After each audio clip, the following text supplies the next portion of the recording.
Hulk is one of the most powerful and iconic characters in Marvel history. A few moments later.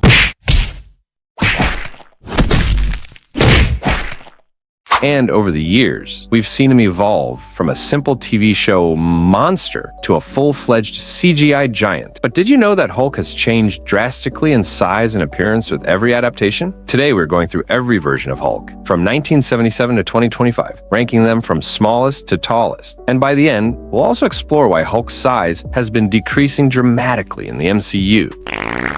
The Incredible Hulk, 1977, 6 feet 5 inches. Back in the day, CGI didn't exist, so the first ever live-action Hulk we got was played by legendary bodybuilder Lou Ferrigno, standing 6 feet 5 inches tall. This version of the Hulk wasn't a towering CGI beast, but a real person with his body fully painted green, wearing a torn-up costume to resemble the comic book look. Fun fact, the role was initially given to Richard Kiel, famous for playing Jaws in James Bond films, but the producers felt he wasn't bulky enough, so they replaced him with Ferrigno. The TV series ran from 1977 to 1982, and due to its success, we got 3 TV movies later in the 80s. Unlike modern Hulks, Ferrigno's version didn't rely on special effects, which added a lot of realism to the character.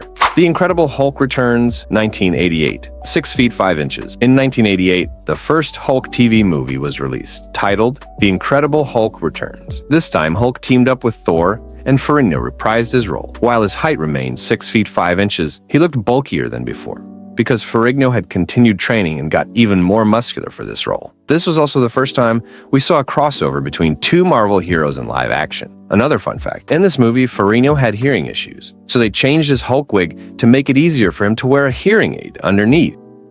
The Trial of the Incredible Hulk, 1989, 6 feet 5 inches. A year later, Hulk returned in the Trial of the Incredible Hulk, teaming up with Daredevil to take on Kingpin. Once again, Ferrigno played Hulk at 6 feet 5 inches, but his makeup and wig were slightly improved to give him a more polished look. This movie is historically important because it featured the first ever cameo by Stan Lee, who later became famous for appearing in almost every Marvel film. The Death of the Incredible Hulk, 1990, 6 feet 5 inches, marking the end of Ferrigno's Hulk era.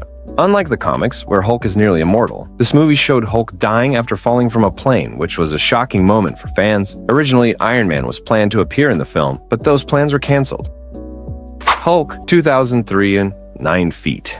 After more than a decade, Hulk finally returned to the big screen with Ang Lee's Hulk. This was the first CGI version of Hulk, and his height was massive, starting at 9 feet tall and growing even larger when he got angrier. Unlike Ferrigno's Hulk, who was just a painted bodybuilder, this Hulk was fully digital, allowing for more realistic movements and extreme muscle growth. However, fans criticized the film for being too slow and serious, making it one of the most controversial Hulk adaptations. The Incredible Hulk, 2008, 9 feet. Marvel Studios rebooted Hulk with Edward Norton as Bruce Banner, introducing a new version of Hulk, standing 9 feet tall. This Hulk was more comic accurate, with a leaner but highly muscular body, glowing green eyes, and better CGI than the 2003 version. However, despite setting up connections to the Marvel Cinematic Universe, MCU, Norton was later replaced by Mark Ruffalo in the Avengers movies.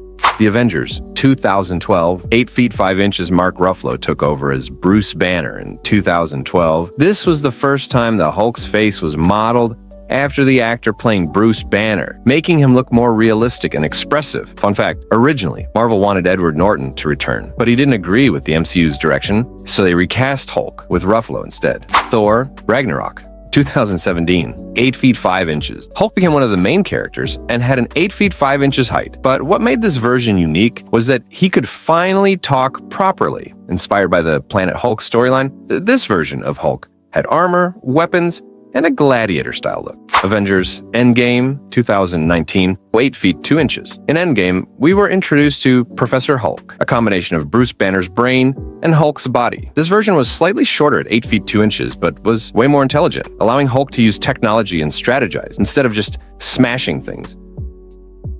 She-Hulk, 2022, 7.5 feet.